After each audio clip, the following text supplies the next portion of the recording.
أعوذ بالله من الشيطان الرجيم. بسم الله الرحمن الرحيم.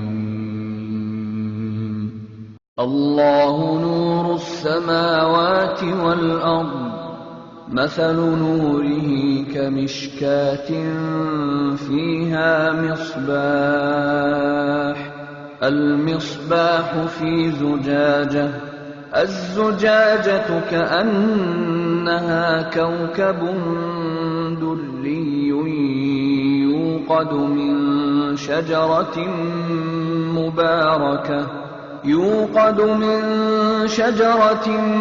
مباركة زيتونة لا شرقية ولا غربية يكاد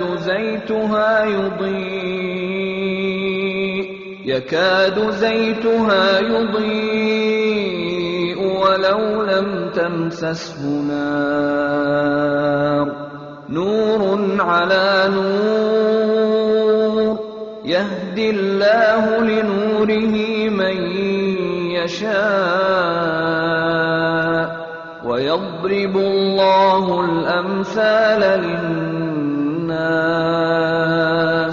والله بكل شيء عليم.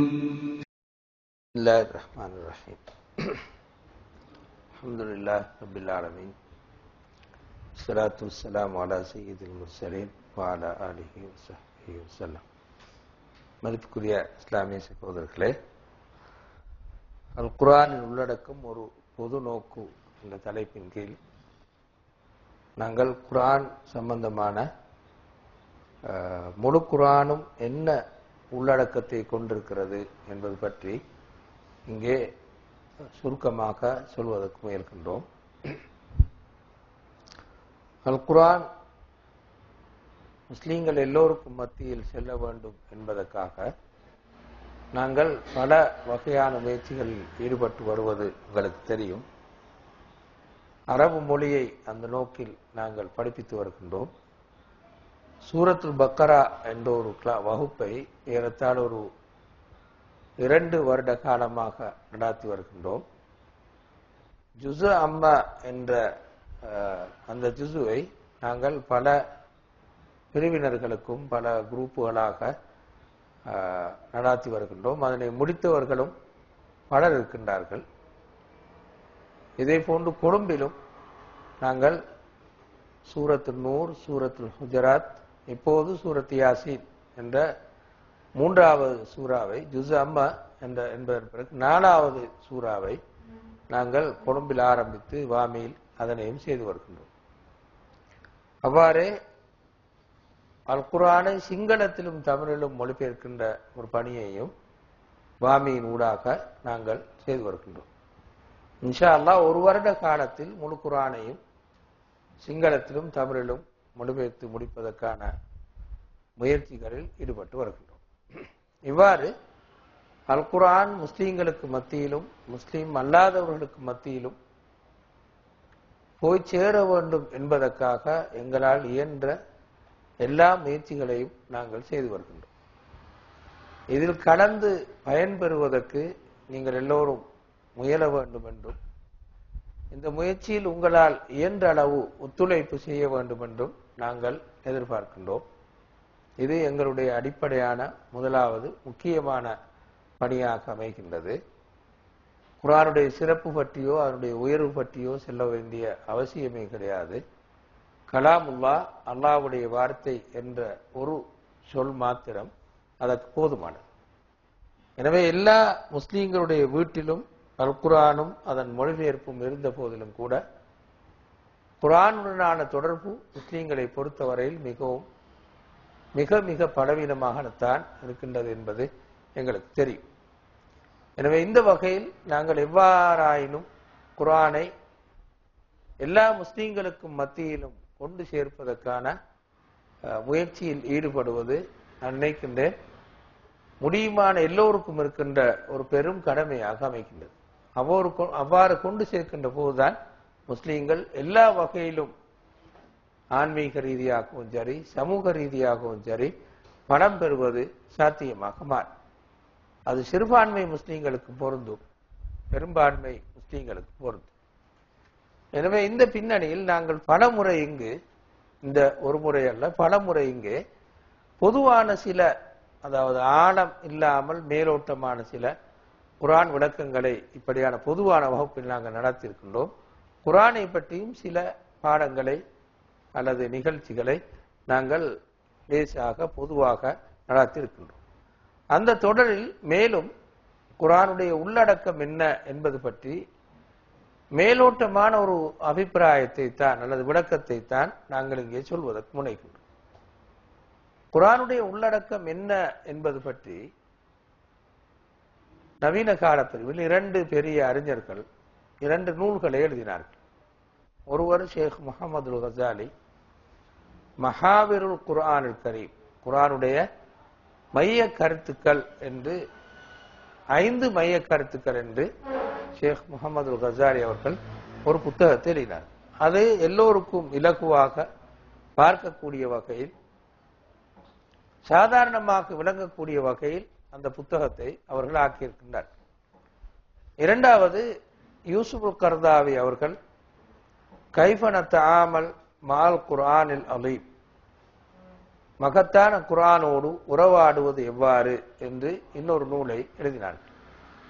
அந்த நூலின் ஆரம்ப அத்தியாயங்களை இவ்வாறு அல் குர்ஆனுடைய உள்ளடக்கம் என்ன என்பது பற்றி அவர்கள் விளக்கியிருக்கிறார்கள். அது கொஞ்சம் ஆழமான ஒரு பாரமான ஒரு பகுதி.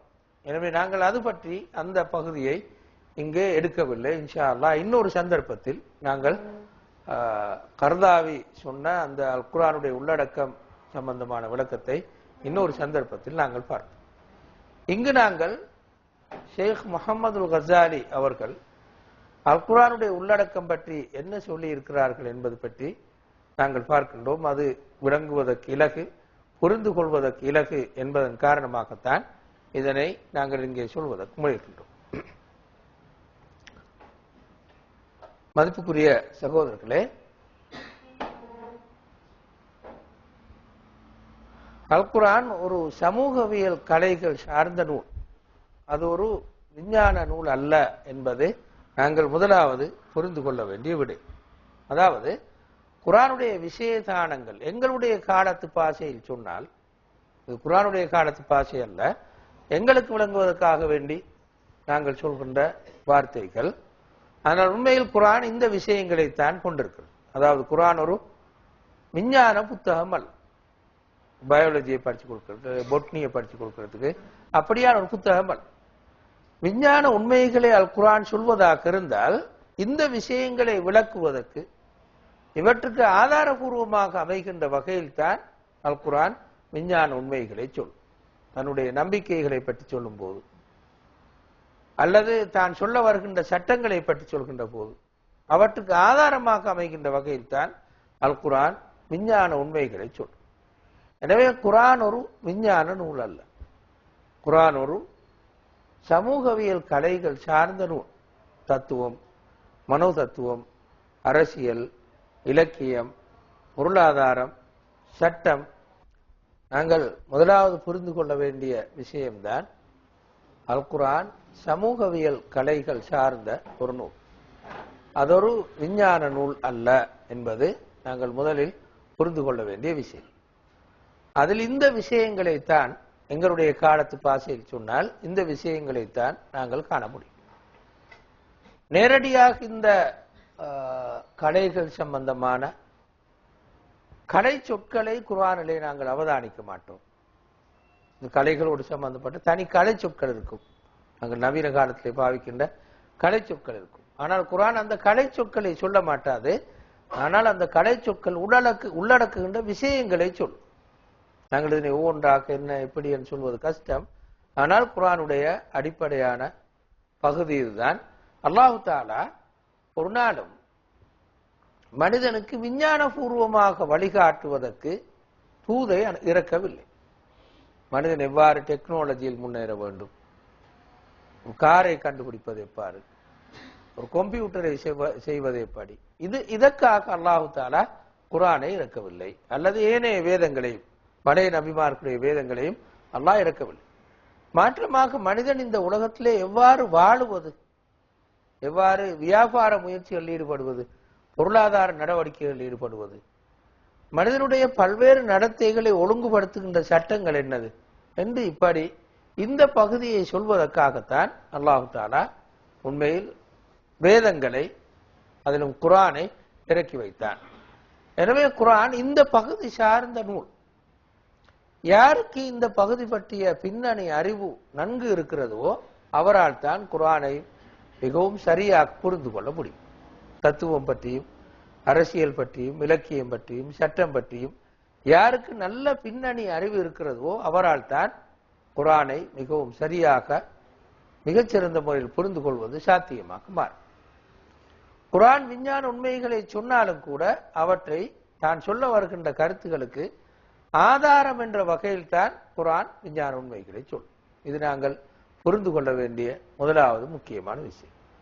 இன்ஷா அல்லாஹ் பிறிதொரு சந்தர்ப்பத்தில் நாங்கள் இதில் ஒரு பகுதியை மட்டும் அல்லது இரண்டு பகுதியை மட்டும் எடுத்து குர்ஆன் உடைய வசனங்களை திரட்டி எவ்வாறு அது தத்துவத்தை பற்றி அல்லது இலக்கியத்தை பற்றி அல்லது சட்டத்தை பற்றி எவ்வாறு குர்ஆன் சொல்கிறது என்பதனை பார்க்க முடியும். அதனை பார்ப்பது நாங்கள் இப்போது நோக்கமாக கொள்ளவில்லை. அது ஒரு மிகவும் பெரிய நீண்ட ஒரு விஷயமாக அமையும். எனவே குர்ஆன் ஒரு சமூகவியல் கலைகள் சார்ந்த ஒரு நூல், விஞ்ஞான நூல் அல்ல என்பதனை முதலாவது நாங்கள் புரிந்து கொள்ள வேண்டும். எனவே விளைவாக மனிதர்கள் குர்ஆனின் ஊடாக தங்களுடைய சமூக வாழ்க்கையை எவ்வாறு ஒழுங்குபடுத்திக் கொள்வது என்பதனை விளங்க முயல வேண்டுமே தவிர அதிலிருந்து விஞ்ஞான உண்மைகளை பெற்றுக்கொள்வது அல்ல குர்ஆனுடைய விஷயம். என்னுடைய சமூக வாழ்க்கையை தனி மனிதன் என்ற வகையில் அல்லது சமூகம் என்ற வகையில் எங்களுடைய சமூக வாழ்க்கையை ஒழுங்குபடுத்திக் கொள்வது எவ்வாறு என்று குர்ஆனிடத்திலே நாங்கள் போய் கேட்டு பார்த்தால் அதற்கான வழிகாட்டல்களை குர்ஆன் சொல்லும். ஒரு தலைமைத்துவம் உருவாக்கப்படுவது எவ்வாறு, ஒரு தலைமைத்துவத்தின் பண்புகள் எவ்வாறு இருக்க வேண்டும், ஒரு நாட்டை நிர்வகிப்பது எவ்வாறு, ஒரு கிராமத்தை நிர்வகிப்பது எவ்வாறு, சிறுபான்மையாக முஸ்லிம்கள் வாழ வேண்டி ஏற்பட்டால் எவ்வாறு தங்களுடைய வாழ்க்கையை அவர்கள் கொண்டு செல்ல வேண்டும் என்று இப்படியான விஷயங்களை தான் குர்ஆன் எங்களுக்கு சொல்லும். எனவே அவற்றை விளங்கிக் கொள்வதுதான் குர்ஆனுடைய முதலாவது, குர்ஆனை நாங்கள் அணுகுவனுடைய முதலாவது நோக்கமாக இருக்க வேண்டும் என்பதனைத்தான் இதிலிருந்து நாங்கள் புரிந்து கொள்வோம். எனவே குர்ஆன் ஒரு சமூகவியல் கலைகள் சார்ந்த நூல், ஒரு விஞ்ஞான நூல் அல்ல என்பது நாங்கள் பார்க்கின்ற முதலாவது விஷயம். இப்போது நாங்கள் இரண்டாவது இன்னும் ஒரு விஷயத்துக்கு நாங்கள் வரும். ஏற்கனவே சொன்னது போன்று இந்த விஷயங்களை ஏற்கனவே நாங்கள் சொன்ன இந்த சமூகவியல் கலைகள் சார்ந்த விஷயங்களை அல் குர்ஆன் அந்த கலை சொற்பிரயோகங்களால் தரமாட்டார். அரசியலுக்குரிய கலை சொற்கள் அல்லது பொருளாதாரத்துக்குரிய கலை சொற்கள், இப்படியான கலை சொற்களின் ஊடாக அல் குர்ஆன் அவற்றை தரமாட்டார். மாற்றமாக பயிற்றுவித்தல் பாணியில் தான், ஆன்மீக ரீதியாக பயிற்றுவித்தல் என்ற பாணியில் தான் குர்ஆன் இந்த கருத்துக்களை சொல்லும். அல்லது ஒழுக்க பார்வையில் இருந்துதான் இந்த கருத்துக்களை அது சொல்லும். இது நாங்கள் அடுத்து காணுகின்ற உண்மை. எங்களுக்கு இலகுவாக விளங்குவதற்காக நாங்கள் சொல்லுவோம். உதாரணமாக குர்ஆன் ஜகாத் என்ற சொல்லை பயன்படுத்தி இருக்கிறது. ஜகாத் என்றால் நேரடியான பொருள், தூய்மை என்பதுதான் ஜகாத் என்பது பொருள். ஆனால் அது ஒரு பொருளாதார நடவடிக்கை. ஏறத்தாழ ஒரு வரி. பணக்காரர்கள் குறிப்பிட்ட சமூகத்தில் காணப்படுகின்ற அடிமட்ட மக்களுக்காக வேண்டி செலுத்த வேண்டிய ஒரு வரியைத்தான் குர்ஆன் ஜகாத் என்று சொல்கிறது. ஜகாத் என்ற சொல்லுக்கு நேரடி பொருள் தூய்மை. குர்ஆனை வரி என்று சொல்லவில்லை. இப்படி குர்ஆன் சட்டமாக இருந்தாலும் ஏனைய பகுதிகளாக இருந்தாலும் நாங்கள் ஏற்கனவே சொன்ன எந்த கலைகளாக இருந்தாலும் அவற்றை குர்ஆன் கண்டிப்பாக இந்த பாணியில் தான் சொல்லும். பயிற்றுவித்தல், தர்பியத் என்ற பாணியில் தான் குர்ஆன் சொல்லும். அதன் ஊடாகத்தான் நாங்கள் குர்ஆனுடைய இந்த கருத்துக்களை புரிந்து கொள்வதற்கு முயல வேண்டும். இதற்கு நாங்கள் சில உதாரணங்களை இங்கே பார்ப்போம். இப்போது நான் சொன்ன இந்த ஜகாத்தோடு சம்பந்தப்பட்ட அந்த ஆயத்தை நாங்கள் இங்கே பார்ப்போம். خذ من أموالهم صدقة تطهرهم وتزكيهم بها ஒசல்லி அலைஹிம் இன்ன ஸலாத்தக ஸகனுல் லஹும் வல்லாஹு ஸமீஉன் அலீம். அவர்களுடைய செல்வங்களிலிருந்து அவர்களை தூய்மைப்படுத்தக்கூடிய வகையில், அவர்களை ஆன்மீக ரீதியாக வளர்க்கக்கூடிய வகையில் நீங்கள் ஜக்காத்தை பெறுவீர்களாக. ஒசல்லி அலைஹிம் அவர்களுக்காக பிரார்த்தனை செய்வீர்களாக. இன்ன ஸலாத்தக ஸகனுல் லஹும் நீங்கள் அவர்களுக்காக பிரார்த்தனை செய்வது அவர்களுக்கு அமைதியை கொடுக்கக்கூடியதாக இருக்கும். வல்லாஹு ஸமீஉன் அலீம். அல்லாஹ் மிகவும் கேட்பவனாகவும் மிக அறிந்தவனாகவும் இருக்கிறான் என்று இந்த வசனம் வருகிறது.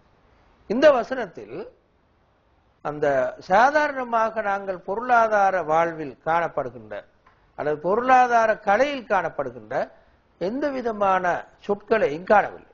இது ஒரு பொருளாதார நடவடிக்கையாக இருந்தார். முதலாவது இந்த துதஹிருஹும் வதுஸக்கீஹிம் அவர்களை தூய்மைப்படுத்துதல், அவர்களை ஆன்மீக ரீதியாக வளர்த்து விடுதல் என்ற சொல்லை அல்லாஹ் ஒரு வரி அமைப்புக்கு பயன்படுத்தி இருக்கின்றார். ஒரு பொருளாதார நடவடிக்கைக்கு அல்லாஹு தஆலா பயன்படுத்தி இருக்கின்றார். இரண்டாவது ஒசல்லி அலைஹிம் அவ்வாறு ஜக்காத்தை அவர்களிடமிருந்து பெறுகின்ற போது அவர்களுக்காக நீங்கள் பிரார்த்தனை செய்யுங்கள் என்று சொல்லியிருக்கிறது. எந்த ஒரு அரசாங்கமும் வரி எடுக்கும் போது அந்த வரி பெறுபவர்களுக்காக வேண்டி துஆ கேட்பதில் பிரார்த்தனை செய்வது அப்படியான ஒழுங்கு எங்குமே கிடையாது.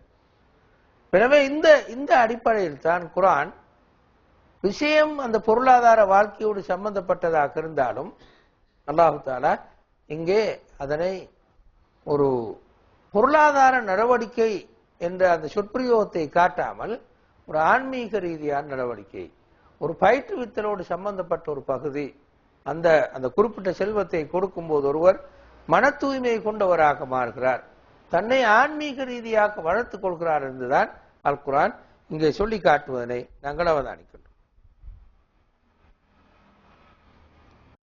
يا أيها الذين آمنوا اتقوا الله وذروا ما بقي من الربا إن كنتم مؤمنين.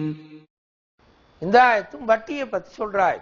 எல்லாருக்கும் தெரிஞ்ச ஒரு விஷயம் தான் வட்டியும் பொருளாதார உலகத்தோடு பொருளாதார வாழ்வோடு சம்பந்தப்பட்டு குர்ஆன் இங்கும் பாவிப்பது அதே போன்ற ஒரு வகையான வசனம்.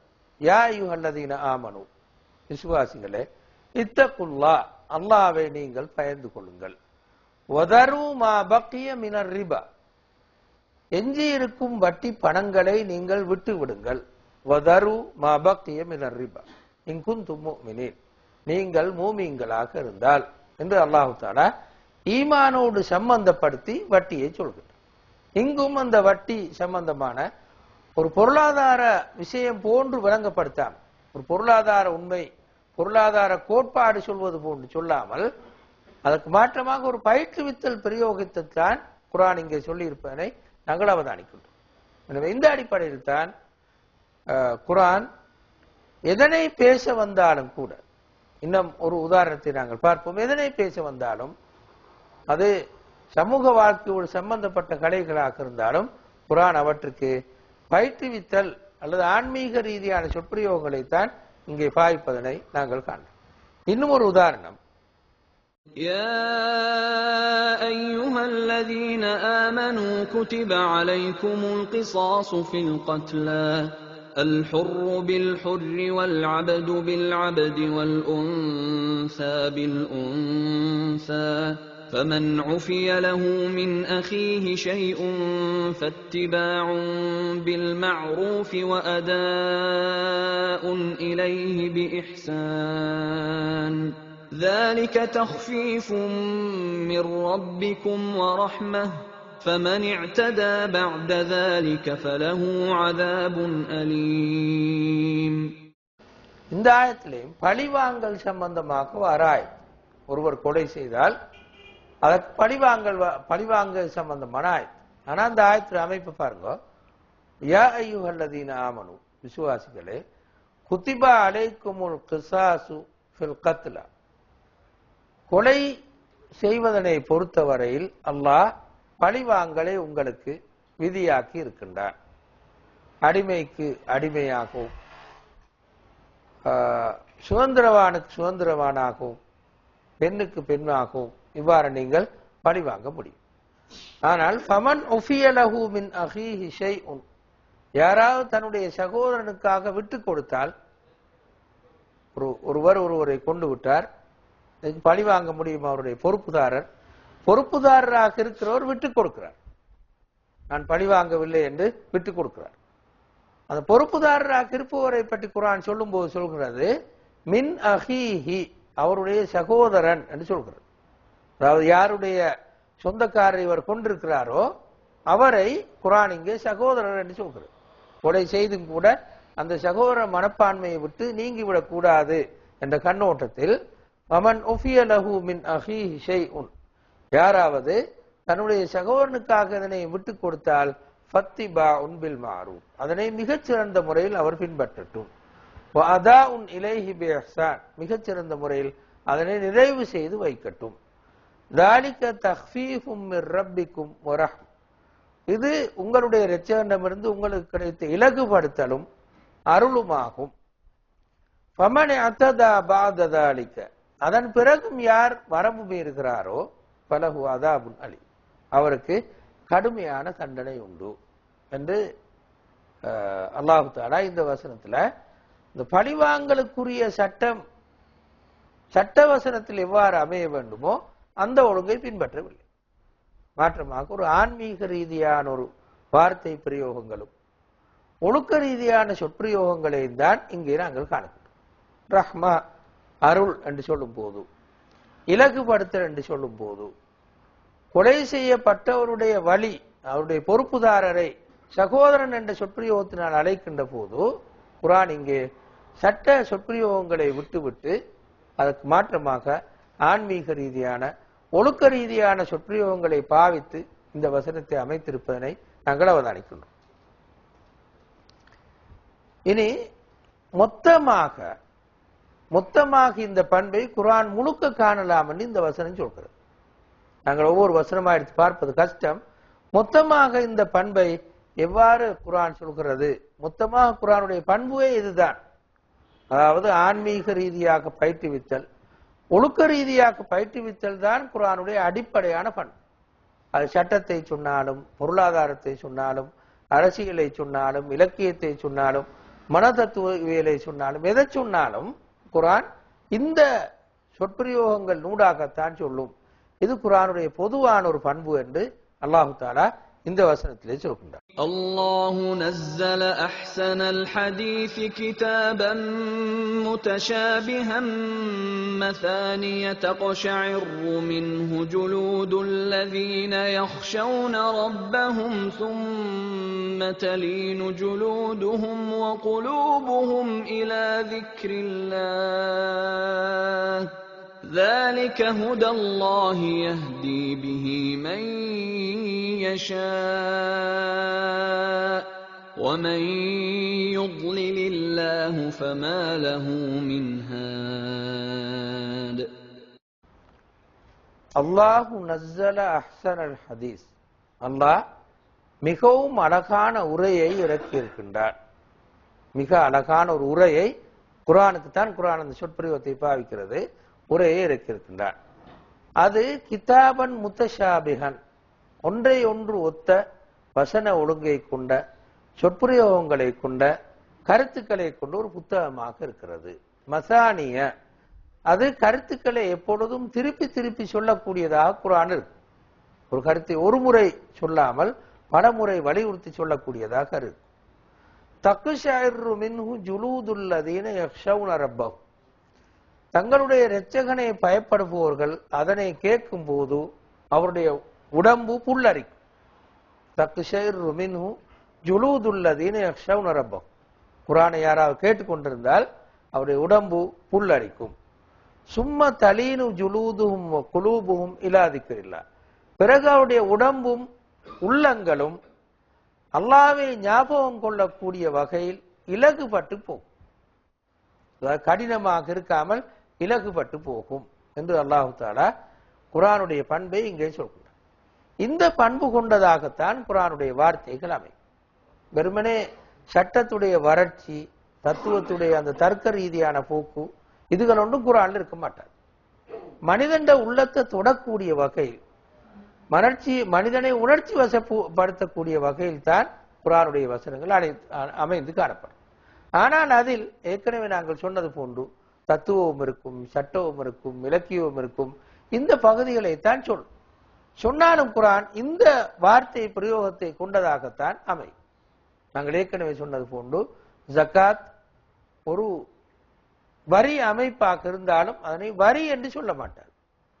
வட்டி ஒரு பொருளாதார தீமையாக இருந்தாலும் அது ஒரு பொருளாதார தீமை என்ற சொற்பிரயோகத்தை குர்ஆன் பாவிக்க மாட்டார். அவை அனைத்துக்கும் ஒரு ஆன்மீக ரீதியான வடிவம் கொடுத்து, ஒரு ஒழுக்க ரீதியான வடிவம் கொடுத்து சொல்வதுதான் குர்ஆனுடைய பொதுவான போக்கு என்ற உண்மையைத்தான் இங்கே நாங்கள் இந்த வசனத்திலே காணுகின்றோம். இனி நாங்கள் அடுத்த பாதிக்கு வந்தால், குர்ஆனை இலகுவாக புரிந்து கொள்ளக்கூடிய வகையில், நான் ஏற்கனவே சொன்னது போன்று கடினமாக்கி குர்ஆனுடைய வார்த்தைகளை சொல்லாமல், குர்ஆன் சொல்ல வருகின்ற விஷயம் என்ன, குர்ஆன் உள்ளடக்கம் என்னது குர்ஆனுடைய என்பதனை சொல்லும் போது மிச்சம் இலகுவாக சொல்லக்கூடிய வகையில் நாங்கள் அதனுடைய உள்ளடக்கத்தை கீழே வார ஒழுங்குகள்ல பிரித்து சொல்லலாம். என்ன குர்ஆன் உள்ளுக்கு இருக்கிறது என்று யாரும் கேட்டால், மிச்சம் இலகுவாக விளங்கக்கூடிய வகையில் என்னென்ன விஷயங்கள் தான் குர்ஆனுக்குள்ளே இருக்கின்றது என்று நாங்கள் சொல்லலாம்.